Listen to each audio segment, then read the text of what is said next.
Кәріжілік ел басын сақтайды, күзетеді деп оған тіс тигізбей мүжиді де кесте тоқыр деген біз сүйегінің қуысына ши, шырпы, шыбық сияқты жіңішке ағашты көлденең қыстырып, оны оң жақ босағаға шаңыраққа қорасының айналасына жіппен байлап іліп қояды. Сөйтіп кәріжілік тіл тиюден, көз соғынан, ит құстан сақтайды деп нанады. Расында кәріжілікті босағаға іліп қойса, ол үйді күзетеді екен деген сенім бар. Яғни жаман ниетпен келе жатқан адамға арқасында мылтығы бар әскер болып көрініп, оларға үрей тудырады деп аңыз етеміз. Сондай бір аңызда былай өрбиді. Ертеде ұрылар бір қойшының малын ұрламаққа қорасын тореді екен. Бірақ қораға жақындай алмайды. Жақындаса қораны қоршап тұрған мылтықты әскер бұларға тап береді. Болмаған соң ұрылар қойшыға барып, сіздің қораңызға түнде келсек көздері оттай жанған, арқасына мылтық асынған әскер айнала қоршап тұрады. Ал күндіз үйіңізде өздеріңізден өзге ешкім болмайды. Сонда ол әскер түнде қайдан келеді? Деп сұрапты. Сонда қойшы, мен қорама айналдыра кәріжілік іліп қойған едім деп жауап беріпті. Содан бері кәріжілікті үйді күзетеді деп босағаға іледі екен. Осы тектес тағы да бірер аңыз бар. Бәрінде де кәріжіліктің жаман ниеттілерге әскер болып көрінетіні аңыз етіледі. Мұны теріс қабылдайтын бүгінгі жастар өзі жансыз сүйек болса, жаны бар адамдарды қалай қорғамақ, қалай күзетпек деп қарсылық етеді. Ендеше мұның ақиқаты қандай? Расында бұл әңгіме аңыз болатын болса, ол сонау 10-шы ғасырдың ар жағында кетеді. Ал ол кезде қайдағы мылтық? Ендеше аңызды жоққа шығару тәсіліне жүгінейік.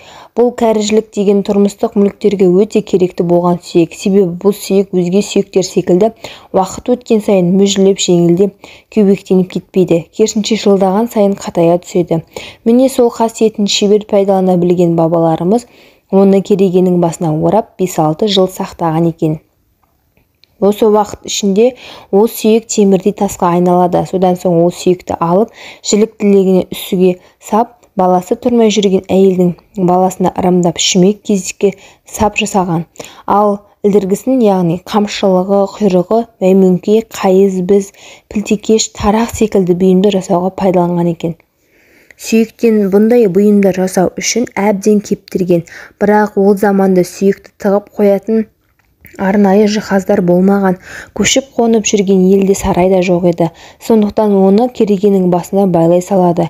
Керегеге басында байлаулы отырған сүйекті ойын баласы алып ойнағысы келеді. Ойынға берсе жоғалатыны да анық.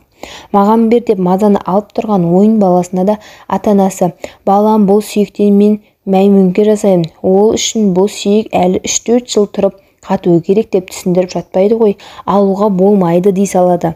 Бала да бұл сөзге түсініп алуға болмайды екен деп қоя салама. Неге болмайды? Не істеп тұр? Ол да сұрары анық. Сол кезде оны алдау үшін үйді қарауылдап тұр дей салады. Міне сол үйді қарауылдап тұр деген сылтаудан кейін келе-келе аңызға айналып, аңыз арты сенімге, сенімге соңы ырымға көшеді.